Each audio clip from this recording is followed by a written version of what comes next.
Provérbios para hoje. Sabedoria para viver e morrer para a glória de Deus. Vamos olhar neste episódio a descrição que o autor de Provérbios faz da esposa virtuosa. Essa será a primeira parte. Na próxima reflexão, olharemos a segunda parte deste texto. Uma esposa exemplar. Feliz quem a encontrar, é muito mais valiosa que os rubis. Do versículo 10 do capítulo 31 até o final deste capítulo, nós temos um poema, um acróstico, na verdade. De forma poética, o sábio descreve a esposa virtuosa, essa esposa ideal. Nós entendemos no livro de Provérbios que não somente o sábio estava preocupado em que seu filho se tornasse sábio, mas também que o seu filho pudesse, quando chegasse a ocasião, encontrar uma mulher sábia para ser sua companheira. E aqui ele vai descrever, usando todas as palavras, todas as letras do alfabeto hebraico, para descrever o caráter desta mulher que é sábia e também é virtuosa. Assim, ele acredita que o filho, se tornando um sábio, ele será observado por esta mulher e ele a encontrará. Assim, o sábio, casando-se com a sábia, eles terão condições de ter uma família que vá fazer boas escolhas, que vá prosperar, que vá ter um futuro realmente maravilhoso pela frente. Então a preocupação dele é agora descrever para o filho e dizer para ele assim: olha, a esposa sábia que você deve escolher para ser sua companheira, ela tem algumas virtudes. E ele vai atribuir algumas virtudes a esta esposa. Veja, a ideia é uma esposa, uma companheira. Não estamos aqui pensando meramente em um fato de ser mulher, no sentido em que estamos falando de alguém que tem maturidade, alguém que já viveu um bom tempo de sua vida. Então, quando as pessoas falam assim, da mulher virtuosa, na verdade é a mulher porque é esposa, evidentemente, mas a ênfase está exatamente no fato de ser esposa, esposa dele. E a gente pode perceber aqui que, neste ponto, os conselhos dados pela mãe de Lemuel são aplicados para esta mulher, onde ela é descrita como aquela a quem o Lemuel deveria buscar para ser sua companheira, não se deixando levar pelos encantos da mulher leviana. Então, aqui temos uma descrição de como seria esta mulher ideal para o jovem sábio. Quando está aqui sendo descrita esta mulher, nós precisamos entender que está se falando de uma mulher casada. Ela tem aqui, segundo a descrição, uma casa ampla, ela tem empregados, o marido dela é um homem destacado, possivelmente um juiz na cidade, e ele sugere aqui que ela gerencia um comércio, possivelmente um comércio de tecidos, de roupas. E ela possui um esposo, nós vemos aqui no verso 11, então não estamos falando só estritamente no conceito de mulher, mas o conceito de esposa deve ser levado em consideração aqui. Então devemos considerar a sua faixa etária, suponho, e alguns comentaristas apoiam isso, que seja uma mulher com a idade acima de 40 anos.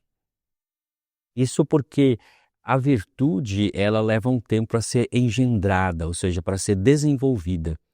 Não é como, por exemplo, uma planta que você acabou de plantar, daqui a uns meses você faz a colheita. É, por assim dizer, como uma tâmara, né? Leva muito tempo para, então, produzir os seus frutos. A condição social da mulher virtuosa, que é a esposa de um juiz ou governante. Então, algumas coisas que se diz respeito a ela aqui, não somente tem a ver com sua virtude, mas sua condição social também. Isso está influenciando a interpretação do texto. E essa mulher virtuosa, certamente, ela foi muito bem educada dentro de um contexto educacional hebraico. Ou seja, ela conhece as Escrituras, ela conhece a lei de Moisés. Ela sabe exatamente o que Deus pensa a respeito de um viver virtuoso. Então, precisamos levar em consideração isso, ela não recebe uma educação secularizada. É importante também ressaltar aqui mais alguns detalhes, né? Essa esposa virtuosa, ela, apesar de apresentar diversas virtudes, nós podemos juntar todas elas e dizer que todas essas virtudes, elas estão presentes numa única virtude que contempla todas as outras. Essa virtude nós entendemos como a virtude da prudência. Ela é uma mulher prudente. Essa virtude, a prudência, né, que possui um caráter latente, ela necessita, ou seja, ela é circunstanciada no sentido, necessita de circunstâncias para que possa ser patenteada, evidenciada. Então, tentando entender um pouco o que eu estou aqui defendendo, né? Aristóteles, então, vai dizer que a questão da virtude, ela é uma questão de excelência moral. Então, de uma forma geral, a virtude é a excelência no que diz respeito a determinadas coisas. Por exemplo, um músico, né? O músico toca um instrumento assim de uma maneira maravilhosa, excelente. Ele é, então, virtuoso musicalmente. E a virtude, então, corresponde a essa realização de uma determinada função do melhor modo possível dentro das condições dadas. Então, nós podemos pensar que, na medida em que esse músico se desenvolve, ele demonstrará uma virtude cada vez maior, cada vez mais excelente. Então, a virtuosidade depende de dois fatores aí. A excelência do agente, ou seja, ele faz muito bem, e a excelência da ação, o que ele fez realmente é algo louvável. Esta mulher, ela é virtuosa e nela se percebe a prudência. Ela sabe muito bem o que ela deve fazer naquelas circunstâncias e ela assim é louvada por proceder prudentemente. O próprio Fábio diz que ela em tudo procede com prudência. Mas vamos imaginar, por exemplo, que uma pessoa sem nenhuma noção musical, ela pudesse tocar muito bem ali o acorde, as notas e tal. Se ela faz isso ao acaso, isso não é excelência. A excelência está exatamente em que aquilo que foi bem feito por alguém que domina aquela área, aquele tipo de conhecimento. Uma pessoa escreve uma frase correta gramaticalmente, sem conhecer os princípios gramaticais que regem a formulação das frases, isso não faz a pessoa que escreveu a frase um gramático. O gramático ele tem um conhecimento muito mais amplo. Não significa só porque ele escreveu uma frase bem feita que ele é excelente ou virtuoso nisso. Um bom músico e um bom gramático conhece bem a sua arte. Ele sabe muito bem até o que ele está fazendo e intencionalmente quebra algumas regras para tornar, por assim dizer, a música ou o texto mais interessante. Assim, ao tocar uma música ou produzir um texto, agir de acordo com a sua excelência pessoal e o produto é, por essa mesma razão, excelente. Isso é virtude, para que nós possamos entender um pouco de um conceito do que estamos falando sobre uma esposa virtuosa. Então, é dito aqui, em síntese, que ela é leal. Então, no relacionamento com seu marido, lealdade. Naquilo que diz respeito ao dia a dia, diligente. No relacionamento com as outras pessoas, sábia, caridosa, devotada ao esposo e filhos, temente a Deus e outros adjetivos aqui desejáveis e elogiáveis. Quando você olha para esta lista, pergunta, mas que mulher ou que esposa pode ter todas essas virtudes? Onde a gente pode encontrar uma mulher assim, uma esposa assim, né? Uma mulher, para ser considerada uma esposa virtuosa, precisa ter e evidenciar todas essas virtudes? São perguntas que o texto traz para nós. Quando refletimos sobre isso, é importante que a gente deixe o texto dizer o que ele tem a dizer. Esta mulher, acima de tudo, é uma mulher prudente. Significa que, quando há necessidade dela manifestar virtuosidade naquelas circunstâncias, ela responde à circunstância da melhor maneira possível. Assim, quando a necessidade é ser diligente, ela não é preguiçosa, que seria o vício, ela é diligente. Quando a necessidade é ser generoso, ela é generosa. ela não é mesquinha. Quando no trato com as pessoas há necessidade de gentileza, ela é gentil. Então, a virtude dela vai aparecer de acordo com as circunstâncias. Se há necessidade de ter um controle, ela é temperante. Se precisa ser, de certa forma, coração aberto para cuidar das pessoas, magnificência.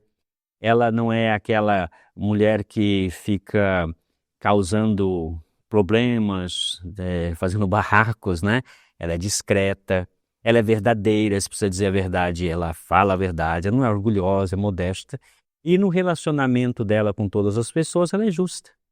Consequentemente, todas essas virtudes estão presentes naquilo que podemos chamar de prudência. Por ser prudente, esta mulher também é, primeiramente, fiel ao esposo. É isso que se diz. Ela é comprometida, ela tem um relacionamento de lealdade com seu marido e ela desenvolve e cultiva isto, né? Ela é uma boa compradora, ela sabe lidar com esses detalhes, ela é diligente, ela é empreendedora, habilidosa, generosa, compassiva, proativa. E aí então nós temos uma descrição, né, das suas virtudes circunstanciadas. Ela é respeitável, industriosa, honrada, discreta, sábia e gentil. Ela é chamada bem-aventurada, ela é distinta, ela se distingue de todas as demais e teme a Deus e será louvada por suas obras. Então você tem aqui um quadro maravilhoso, esplêndido. Agora não significa que uma esposa, ao não ter alguma dessas virtudes ou não evidenciá-las por falta das circunstâncias, não possa se dizer a respeito dela que ela seja virtuosa. Se ela, por exemplo, é uma esposa que não tem uma atividade comercial, por exemplo, não precisa se dizer a respeito dela que ela seja uma boa compradora. Ela não precisa comprar. Mas pelo menos ela tem que ter alguma noção de como comprar e como não se envolver em dívidas, evidentemente. Industriosa, por exemplo, né? Se você é mulher ou você que tem uma esposa e você não tem uma fábrica em sua casa que produz tecidos, aquelas falas que diz respeito a este aspecto não precisam ser consideradas porque a circunstância não está presente.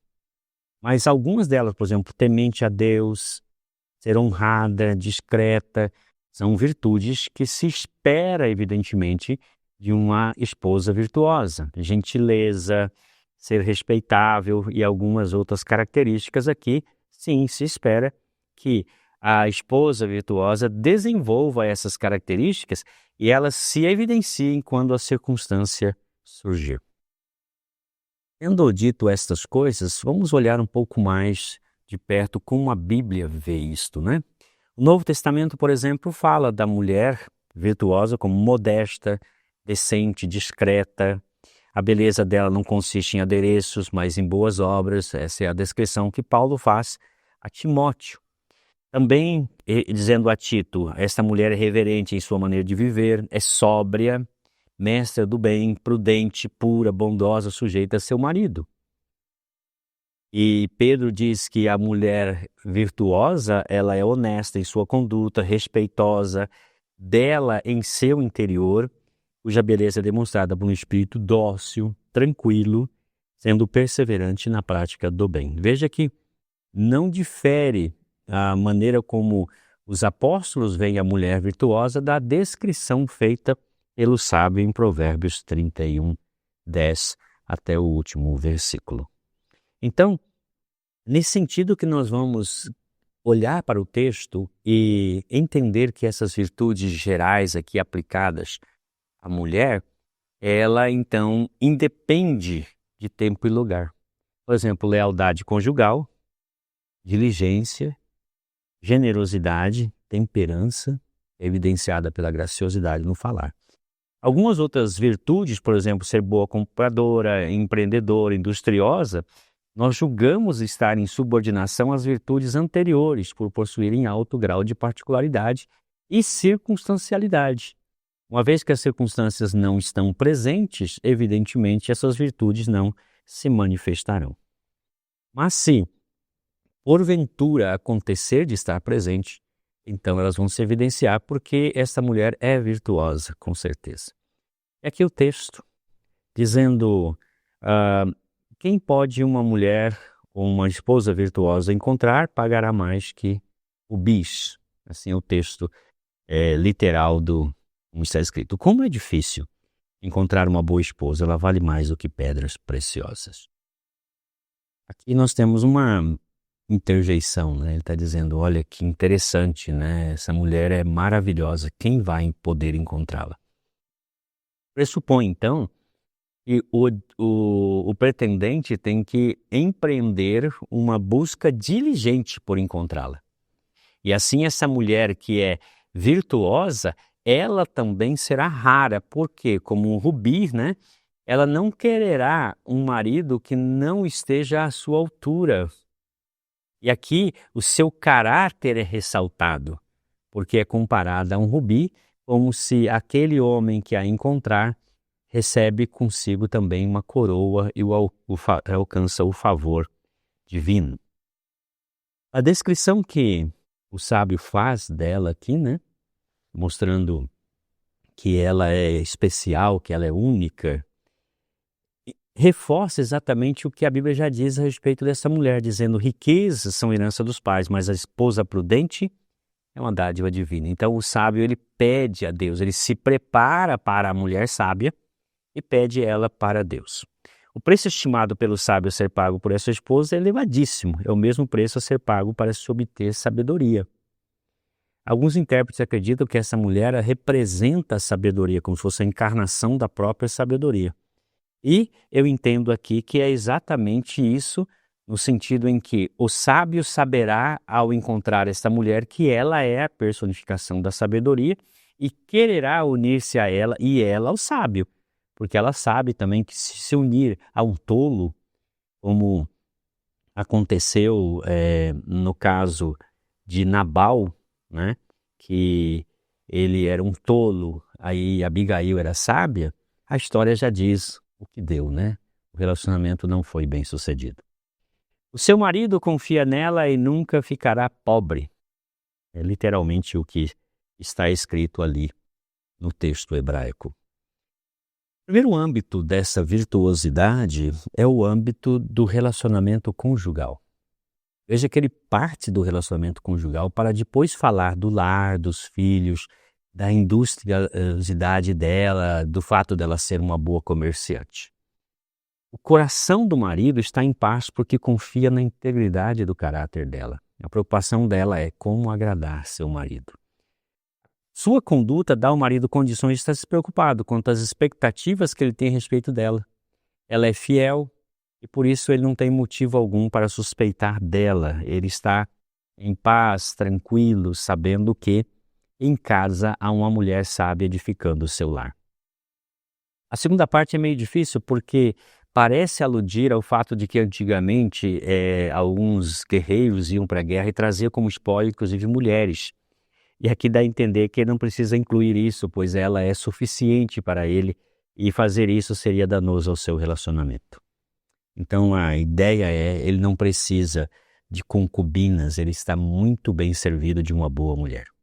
O texto indica que para o marido dessa esposa, esse negócio de trazer concubinas, mulheres como espólio, está fora de cogitação.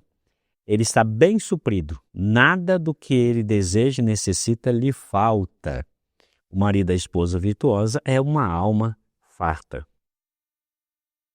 Muito bem, avançando no texto, vocês podem ver, por exemplo, aqui que o verso 10 é Aleph, o verso 11 é Bet, o verso 12 é Gimel. Cada versículo começa com uma letra do alfabeto hebraico. São 22 letras, 22 versículos. Aqui o terceiro versículo, Gimel, ele começa com Gimel, né? Em todos os dias da sua vida, ela só lhe faz o bem e nunca o mal. Ainda em foco o relacionamento conjugal aqui da esposa virtuosa. Veja que o marido dela confia nela porque ela lhe faz o bem. Enquanto ela está viva, o bem do marido é um objetivo que ela tem em mente. Ela está sempre voltada para ele, vive para ele, porque ela sabe que ele também vive para ela. há uma relação aqui de mútua pertença e cuidado mútuo também, tanto da parte dele para com ela, como dela para com ele. E aqui é dito, principalmente a respeito dela, não está se falando do marido, diz então que ela tem olhos para ele, cuida dele. Estará sempre cuidando dele, inclusive zelando por sua memória, caso ele venha a morrer, e estará sempre honrando, vivendo de uma maneira irrepreensível e leal a seu próprio marido, como aqui é dito, né? Ela é dedicada completamente ao seu esposo. Verso 13, Dalet. Está sempre ocupada fazendo roupas de lã e linho. Aqui começa uma descrição já indo além da relação conjugal, indicando que ela é uma pessoa que se dedica a tudo aquilo que é da lida diária, ela é diligente. Esse trabalho aqui é um trabalho que as mulheres costumeiramente faziam, mas aqui dá a entender que ela não somente faz, ela coordena um grupo, de maneira que parece que ela tem um lugar onde se confecciona-se roupas, e ela lidera um grupo de mulheres que trabalham nesse sentido. Então ela tem um empreendimento aqui, é o que se entende da descrição. Muito bem, ela trabalha com as suas próprias mãos, demonstrando diligência e empreendedorismo. Isso parece indicar que ela é uma comerciante de tecido, como Lídia, aparece lá em Atos, né? Essa esposa, ela é ativa e a sua atividade não é para ela um enfado, é um prazer. Ela serve de bom grado à sua família, produzindo roupas para ela, né? Fazer também o bem a todos que integram o seu núcleo familiar. A diligência é uma das virtudes principais da mulher virtuosa. Por isso vai aparecer em diversos momentos, né? Nos dias de hoje a gente poderia pensar, né? Nem todo mundo tem uma fábrica de roupas em casa que possa se comparar a essa descrição.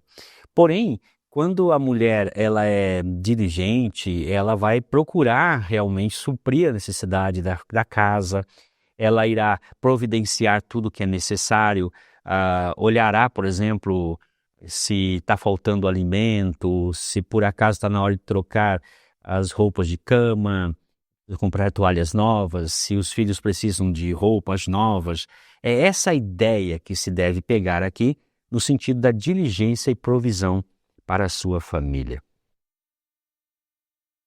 Nós olharmos para o texto, nós vamos ver que a fábrica lá, ou a indústria dela, não era pequena, né? O verso 14 diz: de lugares distantes traz comida para casa, como faz o navio que carrega mercadorias. Quer dizer, ela é uma mulher que está sempre atenta às necessidades da sua família e supre bem sua casa. Ela então vai atrás do que é necessário, seja o alimento, o vestuário, o mobiliário, e ela então supre de maneira que o marido tem preocupação mínima em relação a isso, porque o ofício dele consome seu tempo como um juiz, como alguém importante na sociedade. A ênfase do sábio repousa sobre o elevado grau de comprometimento da esposa com a provisão de toda espécie de víveres necessários ao bem-estar de sua família. Então a atenção dela é para o seu marido, em primeiro lugar, e depois para o seu entorno, ou seja, toda a sua família estar muito bem suprida. Ela se levanta de madrugada para preparar comida para a família e para dar ordem às empregadas. Vemos que ela tem empregadas, então ela é uma pessoa muito bem-sucedida, de uma elevada categoria social. Aqui o seu empreendedorismo é colocado como um fator que faz com que ela não seja preguiçosa. Ela está sempre preparada como um homem armado, né, para a necessidade. É dito que em termos que ela se levanta ainda de noite, não surgiu o sol e ela já está em pé, fazendo a provisão da sua casa e entendendo que isso é mais importante que uma noite de sono. Ela leva a sério os conselhos do sábio, né? O sábio diz para não amar o sono, pelo contrário, esforçar-se por fazer bem aquilo que precisa ser feito e ser diligente em tudo que você colocar sua mão. São conselhos sábios que ela segue, porque ela foi educada certamente por uma mãe sábia e ela desenvolveu essa sabedoria de olhar para a necessidade de ser virtuosa e assim proceder em relação a todos os assuntos da sua família. Olhando mais de perto, então, nós vemos aqui que é ela quem determina o que as servas devem fazer, ela delega, ela trabalha muito bem, ela está ali acompanhando, ela não é uma pessoa que simplesmente passa a função para as empregadas e abandona as empregadas fazerem a seu modo. O verso 16 diz: examine e compra uma propriedade com o dinheiro que ganhou e faz nela uma plantação de uvas. Veja, ela também tem uma vinha, né? Então não é uma mulher que estivesse necessitada de algum recurso, mas a diligência está aqui presente novamente, indicando que ela tem capacidade de gerenciar os recursos da família, fazendo um bom uso de tudo que os recursos que o marido traz para sua casa. É esforçada, forte e trabalhadora. Como eu disse, a diligência é uma das virtudes principais aqui da mulher virtuosa, indicando que ela não é alguém que se deixa levar, ou a ideia é, eu vou dar uma cochilada, vou dormir um tempo. Não, ela está sempre pronta para o que é necessário ser feito. Quando a gente vê isso aqui, o texto de Provérbios fala muito sobre essa questão da diligência, e ela aqui apresenta uma encarnação dessas verdades, desses ensinamentos aqui presentes no livro de Provérbios. Até aqui chegamos e no próximo episódio vamos continuar falando desta esposa virtuosa. Muito obrigado, Deus te abençoe.